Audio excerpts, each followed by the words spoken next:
आपल्या SK आगरी किचनमध्ये तुमचं स्वागत आहे। आज आपल्या किचनमध्ये बनत आहे पाणीपुरी। आपण आता तिखट चटणी बनवत आहोत। त्याच्यासाठी आपण 1 वाटी पुदिना घेतलाय, तेवढीच कोथिंबीर पण घेतली आहे, 4 मिरच्या घेतल्यात, 1 इंच आलं आणि लिंबा एवढी चिंच। हे आता आपण वाटून घेऊया। आपण ही तिखट चटणी वाटून घेतली आणि त्यात 1 ग्लास पाणी घातला। आता आपण त्यात मीठ घालूया, अर्धा चमचा घालूया, 1 चमचा आपण चाट मसाला घालून घेऊया।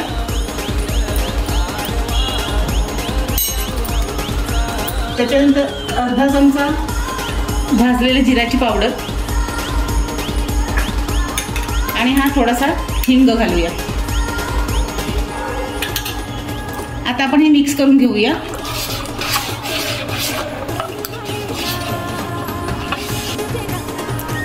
आता आपण हे पाणी गाळून घेऊया। आपली ही तिखट चटणी तयार आहे। आता आपण गोड चटणी बनवत आहोत, तर त्याच्यासाठी ही मी चिंच भिजत घातली होती, साधारण अर्धा तास आधी घातली होती। तर आता आपण ह्यातनं हा सगळा कचरा काढून घेऊया। आता आपण ह्यात हा 1 वाटी गूळ घालूया।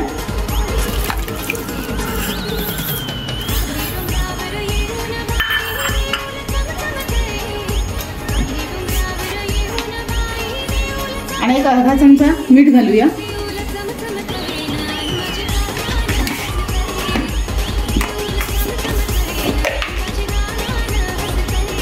एक पाव चमचा लाल मिरची पावडर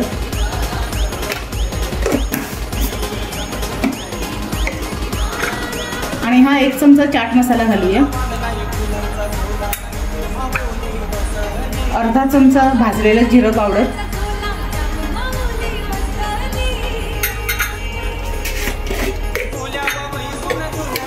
आणि थोडीशी काली मिरी पावडर, हे थोडंसं हिंग।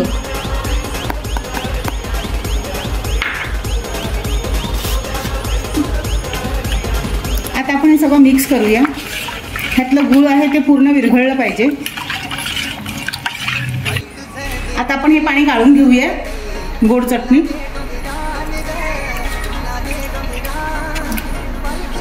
आपली ही गोड चटणी तयार आहे। आपली तिखट आणि गोड चटणी तयार आहे। आता आपण पाणीपुरीची भाजी बनवून घेऊया। त्याच्यासाठी हे बटाटे आपण हातानेच कुस्करून घेऊया।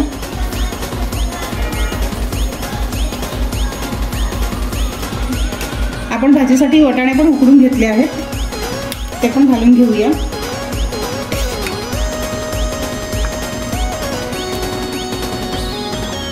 आता ह्यात आपण थोडासा कांदा घालूया,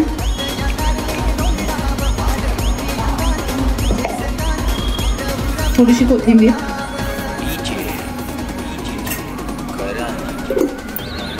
आता आपण ह्यात मीठ घालूया,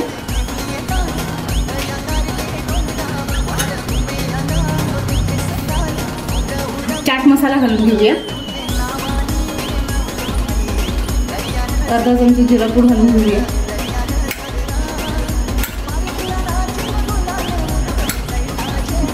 थोडासा मसाला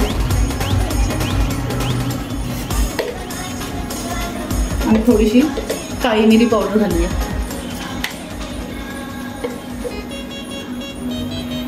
आता आपण हे सगळं मिक्स करून घेऊया।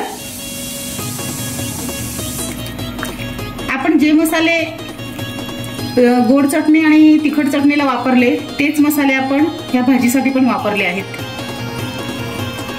आता आपली ही भाजी तयार आहे। आता आपण डिश सजून घेऊया। आपली पाणीपुरीची डिश खाण्यासाठी तयार आहे। तुम्हाला माझा व्हिडिओ आवडला असेल तर लाईक, शेअर आणि सबस्क्राईब करा।